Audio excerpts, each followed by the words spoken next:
And joining me now here on NCAA Digital and March Madness, the Hall of Famer, Roy Williams, former head coach of North Carolina. And Roy, first off, when you announced your retirement, what did you think the chances were that Mike Krzyzewski would follow you a year later? That was a surprise to me.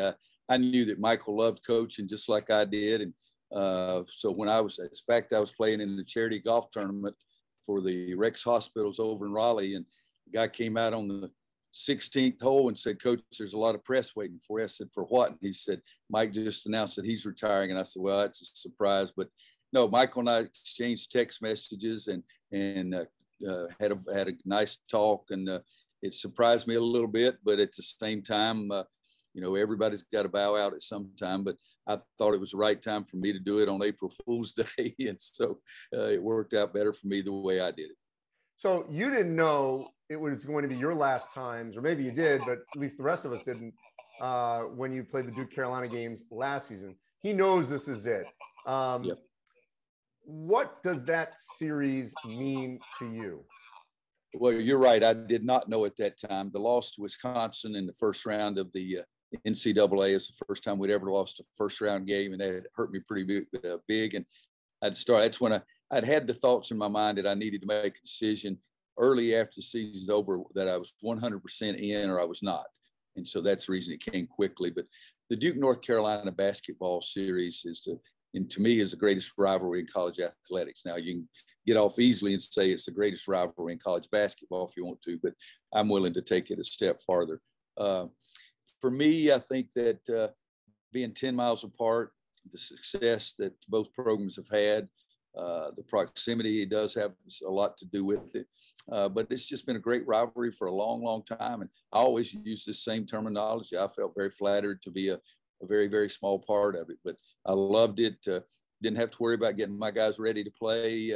I knew the crowd was going to be into it. Didn't have to do anything special. And it was just a great experience. And as I said, I was lucky to be involved. All right. So a couple of these I just want to throw at you. 1986, you were an assistant, correct?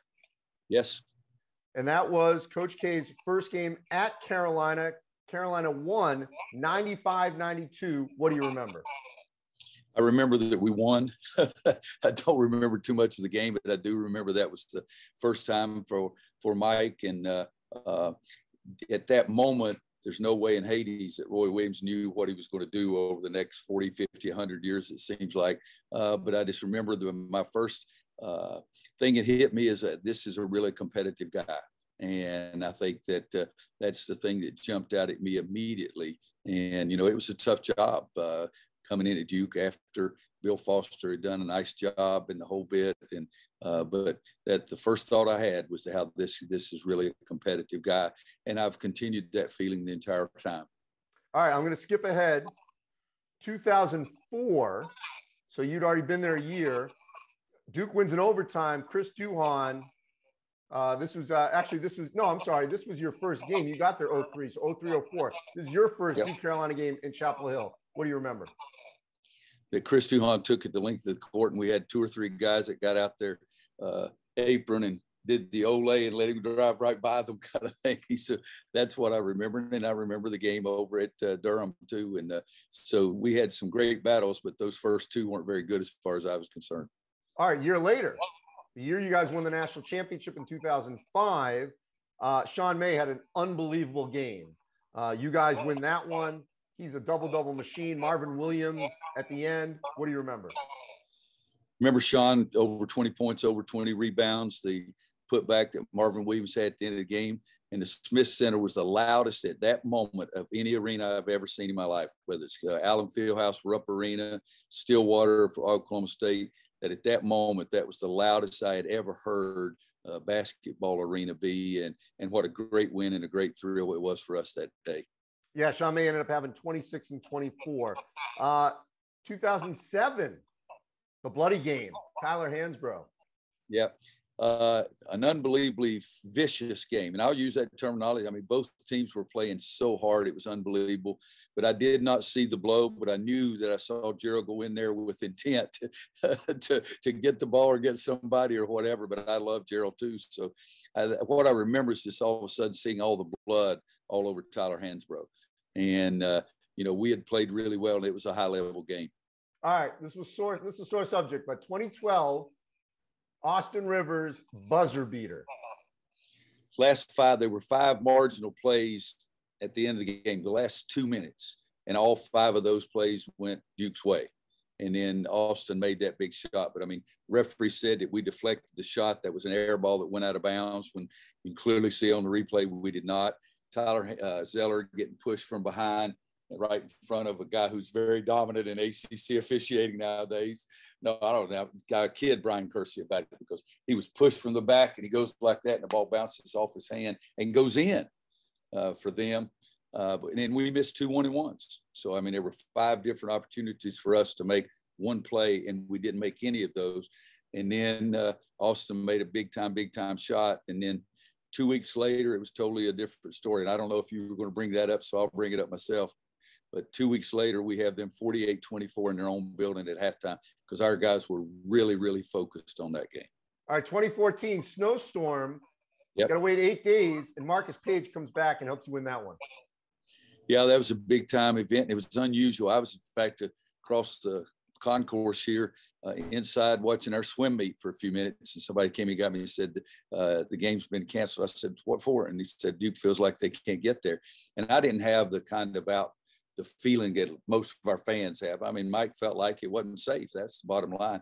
But it did give all of our fans, and perhaps even our players, even a little more incentive when they came back later. All right, let's skip ahead to the year you won the national championship again, 2017. Joel Berry had 5 threes. And that game, it felt like it gave you the momentum ultimately to win the national championship. Yeah, that was another, I keep using the same terminology, big time game, but almost every Duke, North Carolina, Jay Billis, who's a good Duke guy, but he's good. He says it always rises to the occasion of the game itself.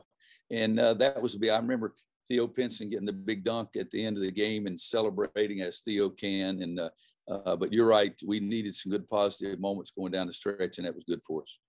And then 2020 and 2021, obviously 21, to me, the most significant thing, and I remember you saying this after the game, because that was the game where, because of COVID, they allowed 3,000 fans in the building. Mm-hmm. And that was significant for you because it was loud with barely anyone in there to help you guys. Yeah, we had won over at Duke with no crowd. And coming back over here, all of a sudden we have the crowd, and the crowd was really anxious to see a basketball game again, and being in there for the Duke game was huge. And it was less than 3,000 people, but it sounded like 21,750. And the last thing, Roy, just give me the difference between, because they are different arenas, but what's it like to coach against Duke and Mike, Chapel Hill versus Cameron? I always get a little more excited playing at Cameron. I'm one of those guys that likes to challenge my team to do better on the road, and hope they'll be able to provide their own incentive at home. But so playing them and getting a few wins over there at Cameron was bigger to me than having an opportunity or even beating them here. The big wins at Cameron were always big. And we had a couple that decided the conference race. We had a couple of wins here that decided the conference race. But Duke, North Carolina, that's all you got, just Duke, North Carolina.